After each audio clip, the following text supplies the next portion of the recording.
Hello student, welcome to my channel বিশ্ব physics. আজকে আমরা চলে এসেছি নতুন ভিডিও নিয়ে। আজকে আমরা শুরু করব ক্লাস 11-এর সেকেন্ড সেমিস্টারের প্রথম ক্লাস, যেখানে আমরা আলোচনা করতে চলেছি মহাকর্ষ চ্যাপ্টার।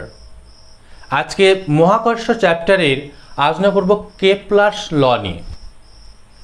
এই কেপলারস ল একই দিনে বা একটা কোনো বিজ্ঞানীর দ্বারা বা একটি কোনো ইনসিডেন্টের দ্বারা আবিষ্কৃত হয়নি। কয়েকশো বছরের, প্রায় 200 বছরের বিভিন্ন বিজ্ঞানীর অবদানের পরে কিন্তু আমরা মহাকর্ষ সূত্র এবং কেপলারস লটা আবিষ্কার করতে পেরেছি। কেপলার সাধারণত প্ল্যানেটারি মোশন অর্থাৎ গ্রহগুলির গতি সম্পর্কিত তিনটি সূত্র প্রদান করেছিলেন, যেখানে আমরা প্রাচীন যুগের টলেমির আমলে জানতাম বা মান্য করতাম যে পৃথিবীর চারিদিকে গ্রহ, নক্ষত্র, উপগ্রহগুলি আবর্তন করছে, যাকে আমরা জিওসেন্ট্রিক মডেল হিসেবে জানি।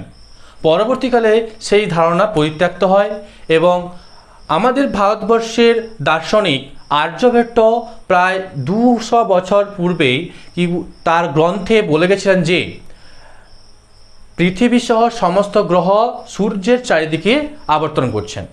পরবর্তীতে দার্শনিক কোপার্নিকাস সেইটাকে সত্যতা জানায়, যেটাকে আমরা হেলিওসেন্ট্রিক মডেল হিসেবে জানি, যে মডেলে সমস্ত গ্রহগুলি সূর্যকে কেন্দ্র করে আবর্তন করছে। গ্যালিলিওর আমলে অপর একজন দার্শনিক হচ্ছে টাইকো ব্রাভে। তিনি তার জীবনকাল এই গ্রহদের পর্যবেক্ষণ করেই কাটিয়েছেন।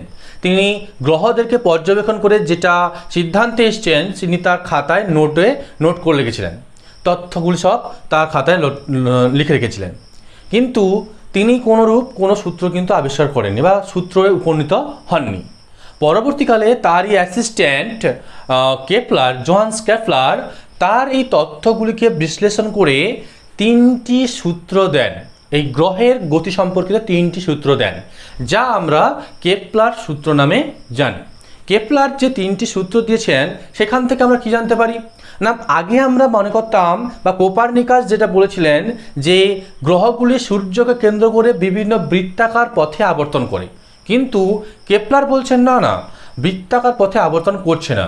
সেখানে গ্রহগুলি, কেপলার্সের কথা অনুযায়ী গ্রহগুলি বিভিন্ন উপবৃত্তাকার কেন্দ্রে বা উপবৃত্তাকার পথে আবর্তন করে, যার কেন্দ্রে বা ফোকাসে থাকছে আমাদের সূর্য। কিংবা কেপলার তার সূত্রে এই গ্রহগুলিকে আবর্তন করতে কত সময় নিচ্ছে সেটাও জানিয়েছেন।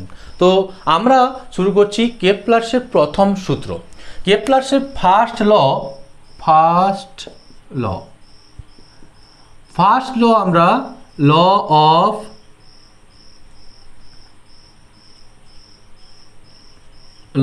অফ অরবিট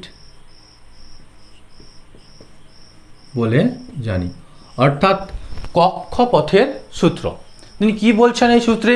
তিনি বলছেন সমস্ত গ্রহ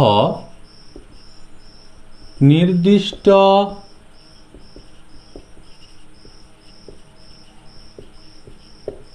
উপবৃত্তাকার পথে সূর্যকে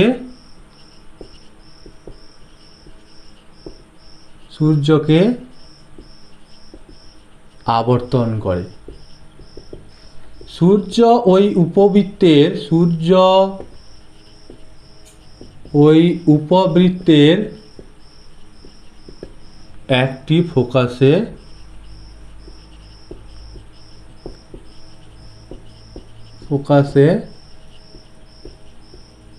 অবস্থান করে। কি বলছে না, সমস্ত গ্রহ যে একটা নির্দিষ্ট উপবৃত্তাকার পথে সূর্যকে আবর্তন করছে, সূর্য ওই উপবৃত্তের একটি ফোকাসে অবস্থান করবে। তো আমরা যদি চিত্রের সাহায্যে দেখাই জিনিসটাকে, তো কি দেখতে পাবো?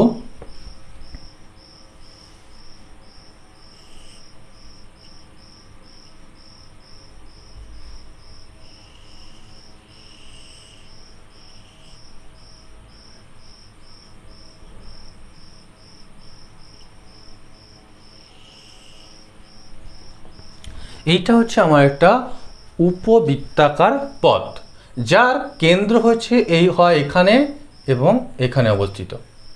সূর্য এই দুটি ফোকাসের মধ্যে যে কোনো একটা অবস্থানে থাকতে পারবে। গ্রহগুলি কি করবে না, এই উপবৃত্তাকার পথে ধরো সূর্য আমার এই এস অবস্থানে সূর্য আছে, এখানে নেই, এস অবস্থানে সূর্য আছে, ওটা হচ্ছে ইলিপস অর্থাৎ উপবৃত্তের ফোকাস।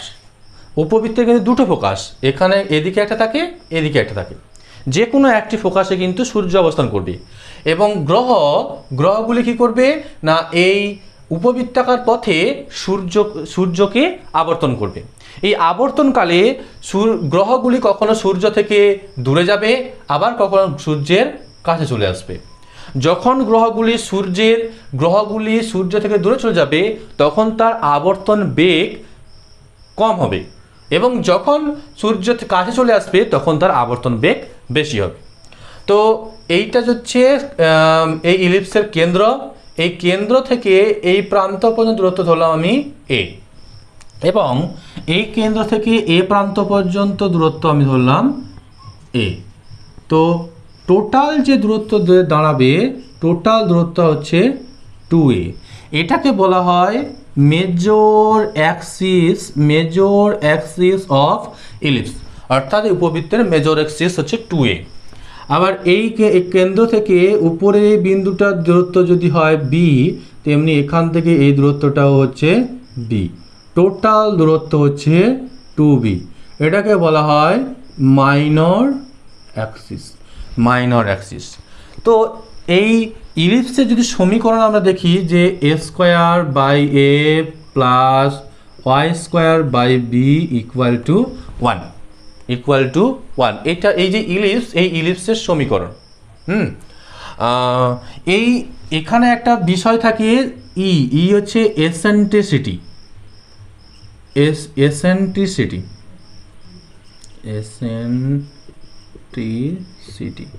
এই এসেন্ট্রিসিটিটা কি? এসেন্ট্রিসিটিটা দিয়ে আমরা জানতে পারি যে একটা বৃত্ত কতটা চেপে গিয়ে উপবৃত্তটা গঠিত হয়েছে। এসেন্ট্রিসিটির মান 0 থেকে 1-এর মধ্যে হয়। 0 থেকে এসেন্ট্রিসিটির মান 0 থেকে বড় এবং 1-এর মধ্যে কিন্তু এই এসেন্ট্রিসিটির মানটা হয়। এসেন্ট্রিসিটি যখন 0 তখন কিন্তু চিত্রটা সার্কেল। এসেন্ট্রিসিটি 0 হলে সেটা কিন্তু সার্কেল হয়ে যাবে। এসেন্ট্রিসিটি 0 হলে কিন্তু সেটা সার্কেল।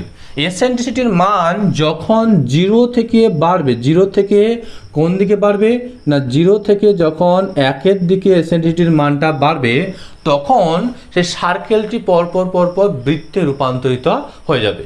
এসেন্ট্রিসিটির মান যখন 1-এর কাছাকাছি হবে, সার্কেলটা অনেকটা চেপে গিয়ে কিন্তু অনেকটা চাপা হয়ে যাবে। এই হচ্ছে আমাদের ল অফ অরবিটের সূত্রটি। তো যেখান থেকে আমরা কী জানতে পারলাম না, সর্বমূল কথা যেটা, যখন আগে আমরা যেখানে কোপারনিকাসের আমলে মনে করতাম যে গ্রহগুলি বৃত্তাকার কক্ষপথে সূর্যকে আবর্তন করছে, কেপলার বলছে না, বৃত্তাকার কক্ষপথে নয়, উপবৃত্তাকার কক্ষপথে সূর্যকে গ্রহগুলি আবর্তন করছে। এবং এই আবর্তনকালে কখনো সূর্য থেকে গ্রহের দূরত্ব অনেক বেড়ে যায়, আবার কখনো সূর্যের কাছাকাছি গ্রহগুলি চলে আসে। যখন সূর্য থেকে দূরত্ব বেশি হয় তখন আবর্তন বেগ কম, এবং যখন সূর্যের কাছাকাছি গ্রহ থাকে তখন তার আবর্তন বেগ বেশি হয়। এবার আমরা জেনে নেই সেকেন্ড ল। কেপলারের সেকেন্ড লয় কি বলছে দেখে নেওয়া যাক। বলছে গ্রহ ও সূর্যের সংযোগকারী সরলরেখা সমান সময়ে সমান ক্ষেত্রফল অতিক্রম করে। অর্থাৎ সূর্যের চারিদিকে গ্রহ উপবৃত্তাকার কক্ষপথে আবর্তনের সময় গ্রহ ও সূর্যের যে সংযোজক যে সরলরেখাটি সমান সময়ে সর্বদাই সমান ক্ষেত্রফল অতিক্রম করবে। তো এই একটা ধরো, এটা একটা ইলিপস, এটা একটা ইলিপস। এই ইলিপসের এই কেন্দ্রে ফোকাসে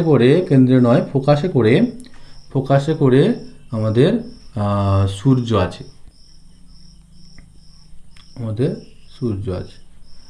এবার ধরো গ্রহটি কোনো এক সময় এ বিন্দুতে ছিল, সে ডেল টি সময়ে এ বিন্দু থেকে কোথায় গেছে, না বি বিন্দুতে গেছে। বলছে গ্রহ ও সূর্যের সংযোজক সরলরেখা, এই গ্রহ ও সূর্যের এই যে সংযোজক সরলরেখাটি কি করেছে, না এই ধরো সূর্য হচ্ছে এস, এই এ এস বি এই ক্ষেত্রফলটি অতিক্রম করেছে।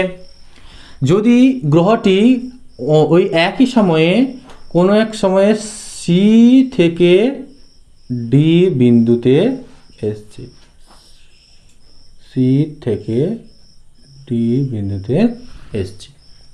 এবার কেপলারের সেকেন্ড ল অনুযায়ী কী হচ্ছে, না এটাও এই যে সি থেকে ডি বিন্দুতে এসছে, এটাও সেই একই সময় ডেল টি সময়ে কিন্তু হয়েছে।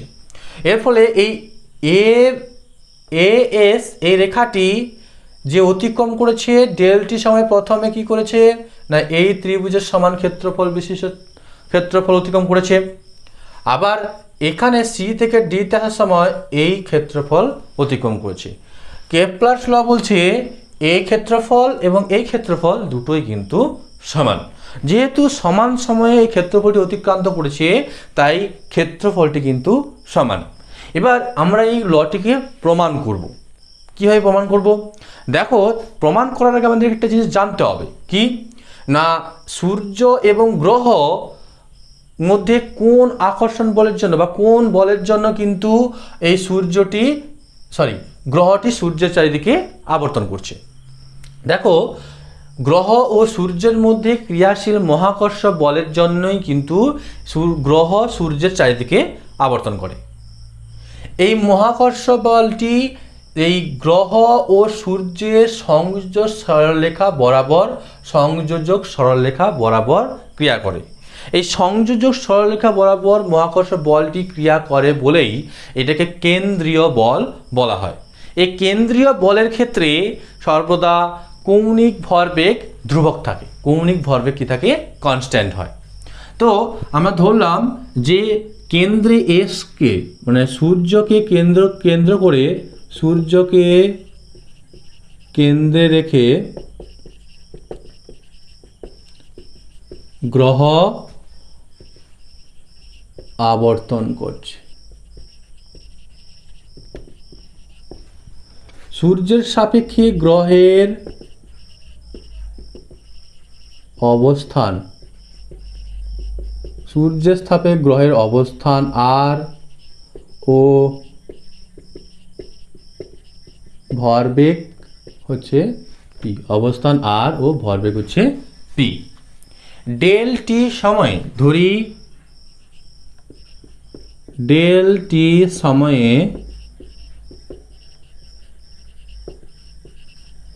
গ্রহটি ডেল এ ক্ষেত্রফল অতিক্রম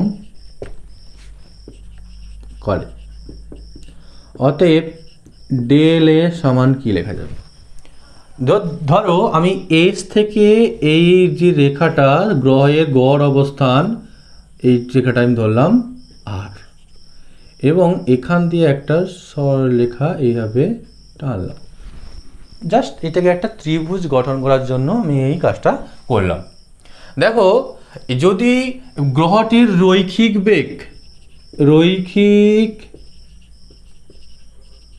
বেগ সমান ভি হয়, তাহলে গ্রহটির ডেল টি সময়ে এ থেকে বিতে যেতে কত সময় লাগবে? না এ থেকে বিতে যেতে ডেল টি সময় লেগেছে, এ থেকে বিতে যেতে কত দূরত্ব অতিক্রম করবে?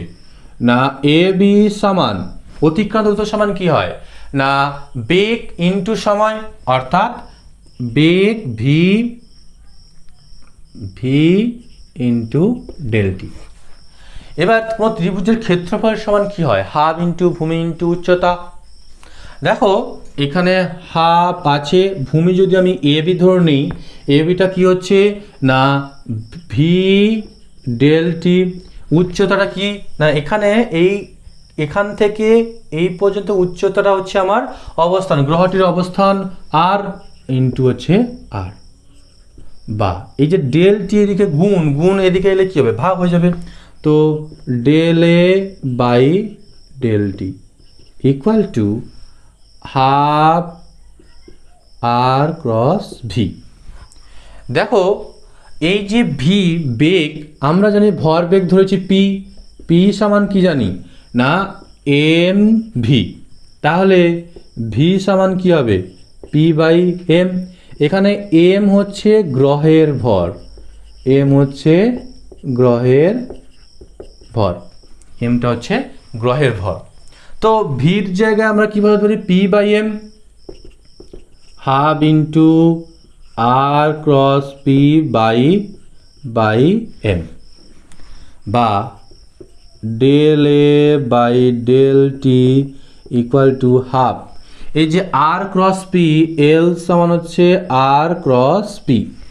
এলটা হচ্ছে আমার কৌণিক ভরবেগ, গ্রহের কৌণিক ভরবেগ। কৌণিক ভরবেগ সমান হচ্ছে না ওই ব্যাসার্ধ যে বৃত্তপথে আবর্তন করছে তার ব্যাসার্ধ এবং রৈখিক ভরবেগ আর ক্রস পি। তো আর ক্রস পির জায়গায় হচ্ছে আমার এল বাই এম। দেখো আমি প্রথমেই বলেছি যে এই গ্রহ ও সূর্যের মধ্যে ক্রিয়াশীল আকর্ষণ বলটি একটি কেন্দ্রীয় বল। এই কেন্দ্রীয় বল হওয়ার কারণে এই কৌণিক ভরবেগ এল সর্বদাই কনস্ট্যান্ট বা ধ্রুবক হবে। আর গ্রহের ভর তো আর পরিবর্তনশীল নয়, ওটাও ধ্রুবক, আর টু তো ধ্রুবক আছে।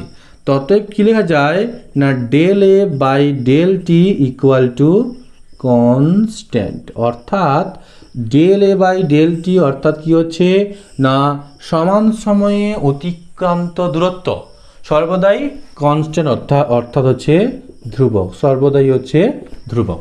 এটা আমরা সহজেই প্রমাণ করতে পারছি। তাহলে কি বলতে পারছি এখানে যে সেকেন্ড ল থেকে আমরা কি জানতে পারছি যে কোনো গ্রহ যদি সূর্যকে উপবৃত্তাকার কক্ষপথে আবর্তন করে, সেক্ষেত্রে সমান সময়ের অবকাশে সে কি করবে, সমান ক্ষেত্রফল অতিক্রম করবে। কে না গ্রহ ও সূর্যের মধ্যবর্তী সংযোজক সরলরেখা। এবার আমরা জেনে নেব কেপলারের থার্ড ল। চলো দেখে না যাক কেপলারের থার্ড ল কি বলছে। তিনি বলছেন যে সূর্যের চারিদিকে প্রতিটি গ্রহের আবর্তনকালের বর্গ, সূর্যের চারিদিকে প্রতিটি গ্রহের আবর্তনকালের বর্গ সূর্য থেকে গ্রহের গড় দূরত্বের ঘনের সমানুপাতিক। অর্থাৎ ধরো এইখানে একটা সূর্য এইখানে অবস্থান করছে, এর স্থান এই সূর্যকে কেন্দ্র করে একটা উপবৃত্তাকার কক্ষপথে কি হচ্ছে, উপবৃত্তাকার কক্ষপথে গ্রহ আবর্তন করছে। এই গ্রহের একটা সম্পূর্ণ প্রদক্ষিণ করতে, গ্রহের সূর্যকে সম্পূর্ণ প্রদক্ষিণ করতে যে সময় লাগে তাকেই বলছে আবর্তনকাল। ধরো সাপোজ এই গ্রহের সম্পূর্ণ আবর্তন করতে আমার গ্রহের টি সময় লাগছে, এবং সূর্য থেকে গ্রহের গড় দূরত্ব আমি ধরছি আর, সূর্য থেকে গ্রহের গড় দূরত্ব হচ্ছে আর। তো কেপলার কি বলছেন না যদি আবর্তনকাল টি এবং গড় দূরত্ব আর হয়, কেপলারের সূত্র অনুযায়ী T square proportional to R cube, বা টি স্কোয়ার এই প্রপোর্শনাল চিহ্ন তুললে কী হবে, ধ্রুবক আসবে একটা, ধ্রুবক ইন্টু আর কিউব। কিংবা আমরা লিখতে পারি যে টি স্কোয়ার বাই আর কিউব সমান হচ্ছে ধ্রুবক, টি স্কোয়ার বাই আর কিউব সমান হচ্ছে ধ্রুবক। এবার আমরা এই সূত্রটিকে প্রমাণ করব কিভাবে না, এক্ষেত্রে আমাকে কিছু ধরতে হবে। যে ধরি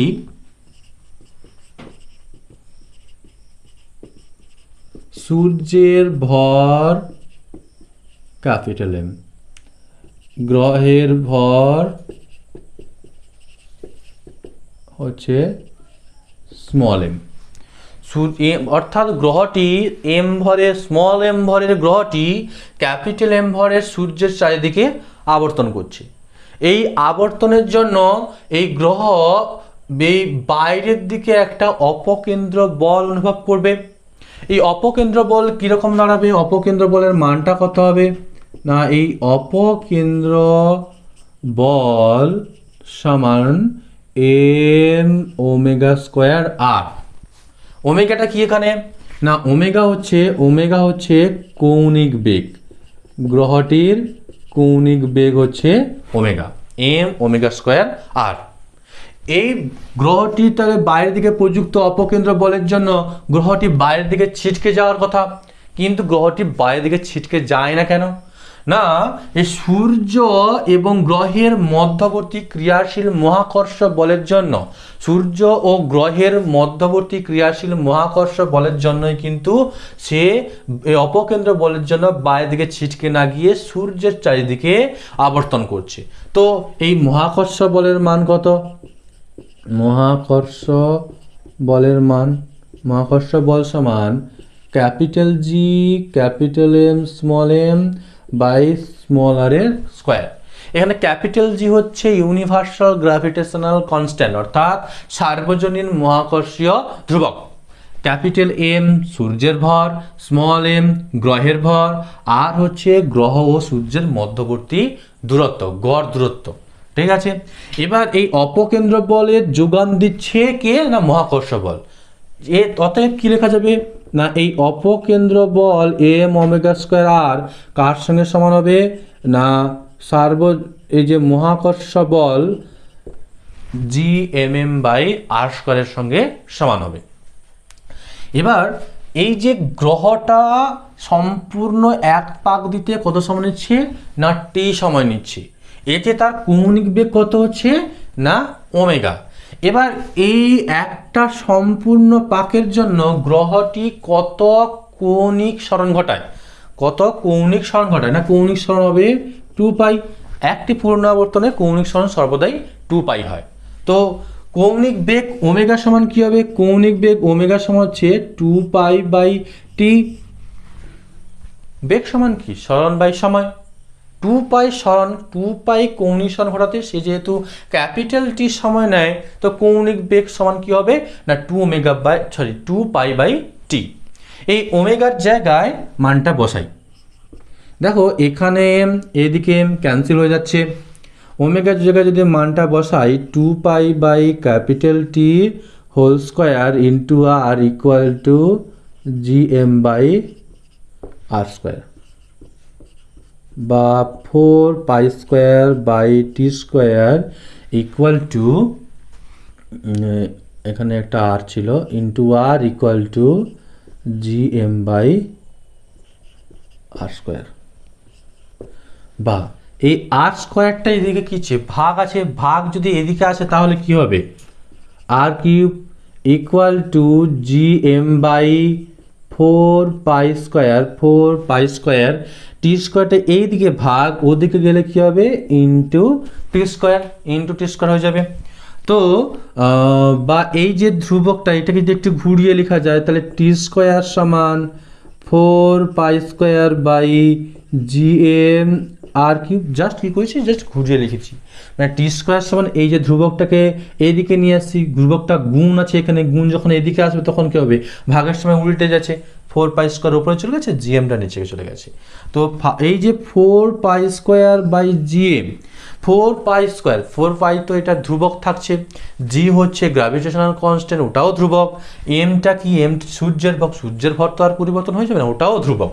তাহলে কি হচ্ছে?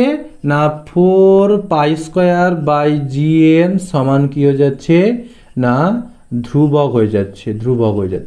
তাহলে অতএব আমি কি লিখতে পারি? টি স্কোয়ার ইকুয়াল টু ধ্রুবক ইন্টু আর কিউব বা T square proportional to R cube. তো এখানে আমরা কি হচ্ছে? না কেপলারের থার্ড লটা প্রমাণ করে ফেলতে পারছি।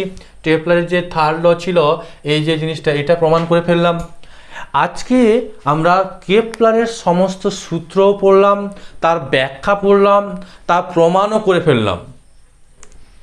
আমাদের এই চ্যানেলে এরকমভাবে প্রত্যেক টপিকের ওপর কিন্তু ভিডিও পরপর আসতে থাকবে।